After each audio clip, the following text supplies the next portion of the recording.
Comunhão.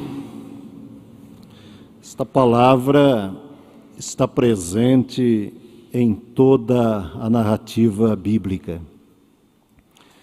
E de forma direta e também indireta encontramos nas inúmeras histórias do Antigo Testamento, nas narrativas dos evangelhos, através, por exemplo, das atitudes de Jesus, mas também no ensino dos apóstolos às igrejas do primeiro século. E em todas as histórias narradas, tal palavra é utilizada visando a edificação do corpo de Cristo. Comunhão que edifica. Este é o tema central da nossa série de mensagens durante este mês. E se analisarmos as necessidades enfrentadas pela Igreja ao longo de sua história, concluiremos que estamos diante de um tema que nos apresenta profundos desafios. Quando de sua compreensão, esse tema devidamente compreendido, derruba barreiras e contribui para a construção de pontes que permite a edificação dos nossos relacionamentos à luz da Palavra de Deus. Logo no início da nossa mensagem nesta manhã, para melhor compreensão do termo, vale a pena olharmos com o devido cuidado para o significado desta palavra comunhão, num primeiro momento, sobre aquilo que os nossos próprios dicionários definem. E segundo eles, não faltam definições. Temos uma coletânea, vamos assim dizer, de definições às quais podemos recorrer se desejamos falar de comunhão. Por exemplo, uniformidade, sintonia, concordância, compatibilidade, conformidade, congruência, convergência, harmonia, acordo, identificação, identidade e por aí afora. O sentido bíblico e teológico, segundo um dos nossos dicionários de teologia, comunhão é o vínculo de unidade fraternal mantida pelo Espírito Santo e que conduz os cristãos a se sentirem um só corpo em Cristo Jesus. A conhecida palavra grega koinonia traz em sua raiz a ideia de cooperação e relacionamento espiritual entre os santos. Exemplo disso é a comunhão da igreja primitiva, vista de maneira completa como nós estudamos e ouvimos na primeira mensagem, no primeiro domingo do mês. Portanto, quando nós pensamos nesta palavra, nós estamos diante de uma linda palavra, mas muitas vezes difícil de ser vivida. Nós estamos diante de uma palavra fácil de ser guardada no coração, mas nem sempre fácil de ser também vivida através dos nossos sentimentos e das nossas emoções. Não impossível vivê-la quando a fazemos diante da graça de Deus e através da convivência com a sua palavra. Mas analisando esses e tantos outros significados, podemos voltar os nossos olhos ao texto que acabamos de ler. Primeira carta de João, os primeiros versículos desta belíssima carta. Aliás, logo no início, podemos destacar que a mesma não tem característica de carta, como as demais encontradas no Novo Testamento. O seu autor começa o texto de forma direta. Não há saudação inicial. Não há um endereço específico ou coisa parecida. Ele vai direto ao assunto, com um profundo desejo de pastorear seus leitores e tratar de problemas atacando a causa. A compreensão, aí sim, do seu contexto nos ajuda a entender tão cuidadosa preocupação do autor bíblico. Historicamente, estamos fechando o primeiro século da era cristã. Uma segunda e até terceira geração de cristãos vem surgindo, assumindo a liderança das igrejas. Portanto, muitos não viveram a experiência de um contato pessoal e presencial com Jesus. Do colégio apostólico, muitos já não mais estão presentes. Partiram para a eternidade. Poucos, entre eles, João, ainda vivem. Todo o conteúdo da carta procura chamar a atenção dos seus leitores contra os falsos mestres, surgidos em meio à comunidade cristã, falsos profetas, chamados no próprio texto bíblico, na própria carta, de anticristos. Na leitura da carta encontramos informações de que os cristãos se opunham e se defendiam, porém sofriam diante das constantes ameaças à fé. E aqui vale a pena destacar que a influência gnóstica, negando a pessoa de Jesus Cristo como sendo Cristo de Deus, trazia às comunidades do final do primeiro século enormes dificuldades, pois muitos negavam a humanidade do próprio Cristo. O autor está preocupado com a qualidade de vida dos seus leitores, tanto em nível espiritual quanto social.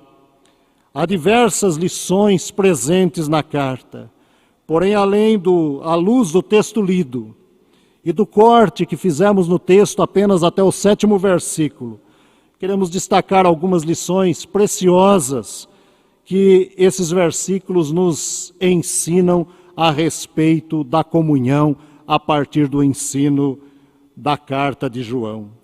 E a primeira lição que temos é que comunhão que edifica se dá quando testemunhamos publicamente sobre a nossa comunhão com Deus. Quando testemunhamos de forma pública a respeito da nossa comunhão com Deus. Vale a pena observarmos novamente algumas expressões que temos logo nos primeiros versículos, mais especificamente do 1º ao 3º. O autor em vários momentos diz: temos ouvido, temos visto, nossas mãos apalparam, temos visto e ouvido, para que haja comunhão e alegria. Vimos, contemplamos, tocamos. Os gnósticos daquele tempo tinham adulterado a essência da mensagem do Evangelho. E João demonstra sua profunda preocupação pastoral, em virtude de tal ensino afirmar ser o espírito bom, a matéria má.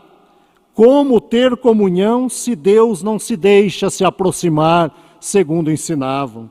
Como ter comunhão com Deus se Ele é um ser distante, intocável? Na linguagem do apóstolo, a obra redentora só poderia ser realizada através de um homem de carne e osso, ou seja, na pessoa de Jesus Cristo. A ênfase de toda a carta, de toda ela, é o amor fraternal. Virtude maior a ser cultivada pelos cristãos. Não há comunhão sem amor, sem amar. Não há limitações para o amor, sejam geográficas, sociais ou raciais. De qualquer forma, a luta pela comunhão deve ser constante e necessita ser testemunhada publicamente. O autor bíblico, na verdade, procura confortar e orientar os seus leitores falando de uma experiência real, vivida por ele com o próprio Cristo. Não eram notícias sem fundamentos, ou, se desejarmos, na linguagem moderna, não eram fake news, tão utilizadas em nossos dias para tentar transformar a mentira em verdade. O que o apóstolo afirmava fazia parte da sua vida, de sua própria história. Seu testemunho não se baseava em contos, mas em fatos presenciados e vivenciados. Ele viu o Mestre tocar e curar os cegos, os coxos, os leprosos. Viu o Mestre ser preso, julgado e crucificado.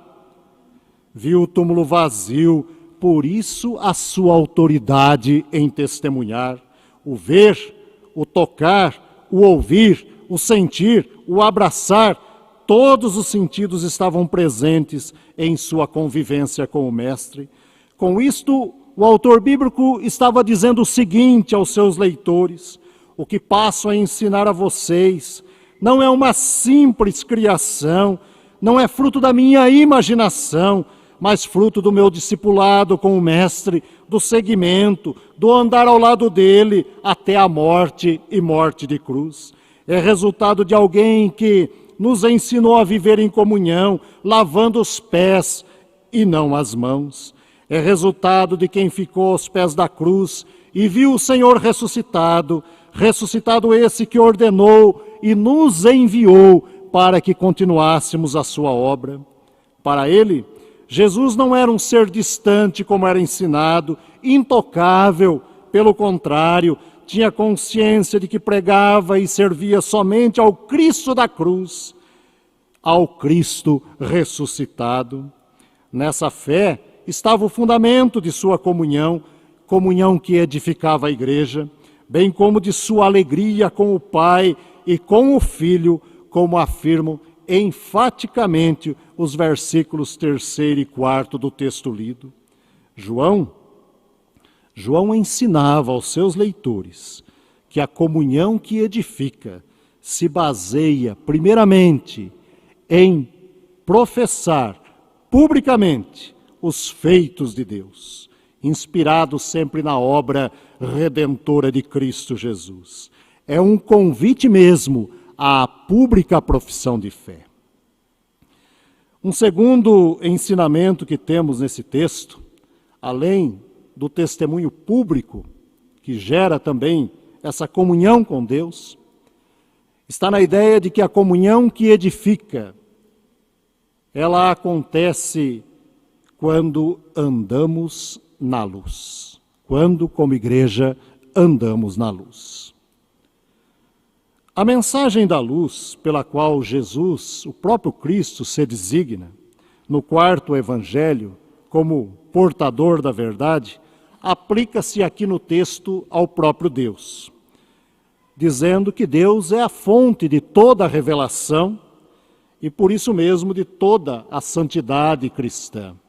Deus é santo, Deus é luz.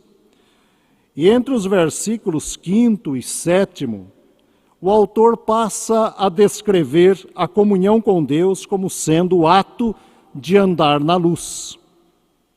O cristão decide andar na luz de Deus, é alcançado por essa graça, que é o próprio Deus que ilumina a sua vida e o seu andar.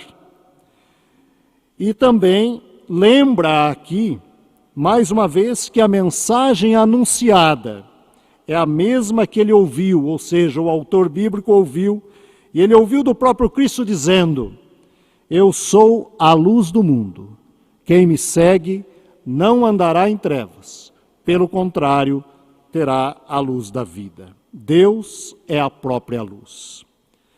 Consideremos aqui, irmãos e irmãs, que a tensão entre luz e trevas pode ser verificada já nos primeiros versículos da narrativa bíblica. A primeira obra de Deus como Criador, e na primeira obra já se insere essa tensão entre luz e trevas. Quando lemos o primeiro livro da Bíblia, logo no capítulo 1 também, os versículos 3º e 4º do livro de Gênesis, nós temos: disse Deus, haja luz, e houve luz. E viu Deus que a luz era boa, e fez separação entre luz e trevas. Na opinião divina, a sua criação deveria ser iluminada para que todos a vissem. Daí a atitude divina de, em primeiro lugar, criar a luz. Sem luz, o caos estava estabelecido. A luz é boa, mas o mesmo não se diz das trevas. As trevas afastam a criação do Criador, representam oposição a Ele. As trevas dispersam, causando insegurança, representada aqui pela ideia da mentira. Viver na mentira é viver nas trevas, pois as trevas impedem as manifestações da glória de Deus, porque também são símbolos da própria morte. Portanto, quem afirma ter comunhão com Deus, mas anda nas trevas, é mentiroso, segundo o texto bíblico. Assim também, como quem diz estar na luz, mas odeia o seu irmão ou a sua irmã, ainda anda nas trevas. Em outras palavras, andar em trevas é persistir no pecado e se afastar da graça de Deus. Na visão do apóstolo, comunhão que edifica somente acontece quando andamos na luz de Deus. Luz que atinge e revela os mais profundos porões da nossa vida, traz à tona as nossas mazelas, iluminando o nosso interior, revelando nossas limitações e total dependência de Deus. A luz de Deus, ao iluminar, aproxima, gerando a verdade libertadora do Cristo ressuscitado, ao contrário das trevas que dispersam, causando insegurança e medo em nossas vidas. Eis a razão de tão grande preocupação do apóstolo. Andar nas trevas vai na comunhão do ver, do tocar, do sentir, do identificar, pois as trevas confundem os nossos sentidos e impedem a nossa verdadeira comunhão com a verdade. A comunhão que edifica somente acontecerá quando decidirmos caminhar na luz de Deus. E em terceiro e último aspecto, a comunhão que edifica é a comunhão que se dá quando confessamos que somos pecadores, quando confessamos os nossos pecados. Em toda a história do povo de Deus, o pecado é apresentado como um divisor de águas. Aquilo que era perfeito, tendo Éden como modelo, sofre com a mancha do pecado. A perfeição deixa de existir. A criação perfeita de Deus é machucada através da atitude humana. O desejo de ser igual a Deus trouxe, na linguagem do tópico anterior, trevas sobre a humanidade. O desejo do poder, da soberba, a vaidade, tomaram conta do coração humano. Na linguagem bíblica, a criação geme e sofre. A tristeza, a sofrimento, a separação, a distanciamento de Deus e do próximo, pois, segundo o apóstolo, o salário do pecado é a própria morte. Para João, é preciso restabelecer a comunhão com Deus e com o próximo. E João sabia que, se as igrejas da Ásia, as quais escreveu, fossem contaminadas pelas doutrinas gnósticas, haveria tristeza, sofrimento, separação e distanciamento de Deus. Não deveriam se contaminar com a ganância, com a soberba, com a vaidade, produzidos pela gnose humana, ou seja, a sabedoria humana sempre conduz ao pecado e este à separação do Criador. João orava por uma igreja confessante e perdoadora. Individualmente, cada membro compreenderia a dor do próximo e viveria na prática do perdão de Deus. Se a comunhão acontece na luz, através dessa luz perdoamos e somos perdoados. Mas é preciso reconhecer a necessidade do perdão divino, pois senão, segundo o próprio texto bíblico, nos enganamos a nós mesmos. Sem confissão e a prática do perdão, não há comunhão. Nenhuma comunidade sobrevive, cresce e se desenvolve se não exercitar a prática da confissão e do perdão entre os seus membros. Não há comunhão que edifique quando tais atitudes não são praticadas. Porém, quando praticadas segundo o próprio texto bíblico, produz alegria, desejo de viver em comunidade, de produzir em comunidade, tudo sob a orientação do Espírito Santo de Deus. Comunhão que edifica. No início da nossa fala, conversamos um pouco sobre o sentido da palavra comunhão, a partir do texto bíblico, mas também do termo koinonia.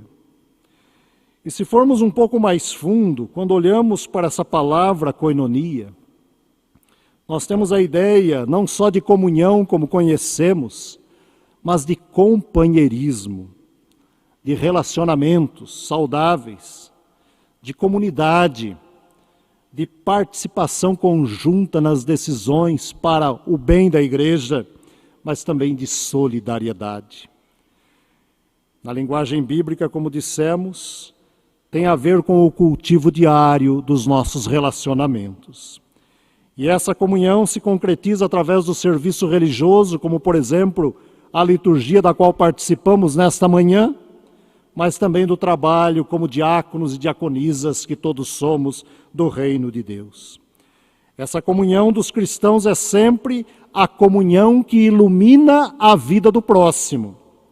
Ao mesmo tempo que Deus é luz, Jesus afirmou que somos luz do mundo. Com isso, Ele está nos convocando a iluminar a vida de pessoas que vivem longe da graça de Deus. Isso se faz através das mais diversas maneiras. Isso acontece através dos nossos gestos, atitudes e por meio de palavras abençoadoras. A comunhão se dá na igreja e no cotidiano das nossas vidas.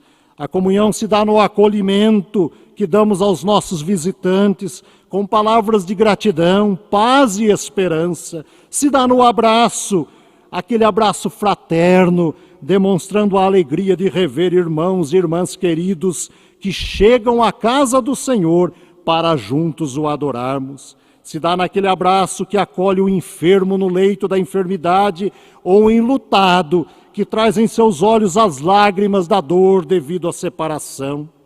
Se dá na oração, com famílias que sofrem suas crises, advindas das mais diversas situações, das separações, de pais distantes de seus filhos e de filhos carentes do carinho de seus pais. Se dá naquele telefonema, seja em um dia de festa ou de dor, naquela mensagem escrita que restaura o sorriso e conforta o coração. Quantas mensagens trocamos por dia através das nossas redes sociais que não edificam? Quantas poderiam ser trocadas que dariam um novo colorido à vida de pessoas que declaramos amar? Dietrich Bonhoeffer, pastor de origem alemã, que morreu sob as mãos de Adolf Hitler, escrevendo a sua igreja, da qual vivia também a impossibilidade de frequentar, por estar na prisão. Ao escrever aos seus membros, numa das suas cartas, ele disse de uma maneira tão sublime, com um profundo desejo do seu coração, de estar junto deles não podendo. Por isso, essa expressão do autor, por isso, quem pode até esse momento viver em comunhão com os irmãos, que louve a Deus do fundo do seu coração, agradeça a Deus de joelhos e reconheça, é graça nada mais do que graça, o fato de ainda hoje podermos viver em comunhão com irmãos cristãos.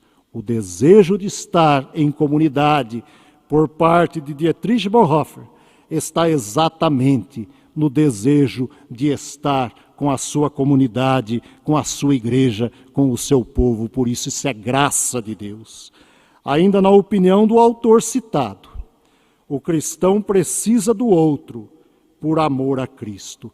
Carecemos do próximo que está assentado ao nosso lado, pois viver em comunhão, ter esse privilégio, é graça oferecida por Deus que infelizmente é rejeitada por muitos.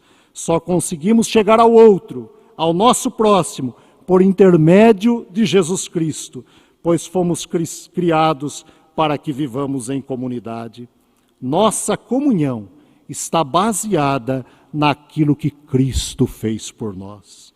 Seu gesto de amor demonstrado na cruz do Calvário revelou nossa fragilidade e a nossa dependência da sua graça. Quando assim agimos, promovemos a edificação do corpo e semeamos a semente da comunhão, pois a verdadeira comunhão elimina do nosso meio todo vento de doutrina. Perdoamos e somos perdoados, pois vivemos sob a luz de Deus que ilumina os nossos passos. Que assim Deus nos abençoe e nos guarde para a sua honra e para a sua glória. Amém.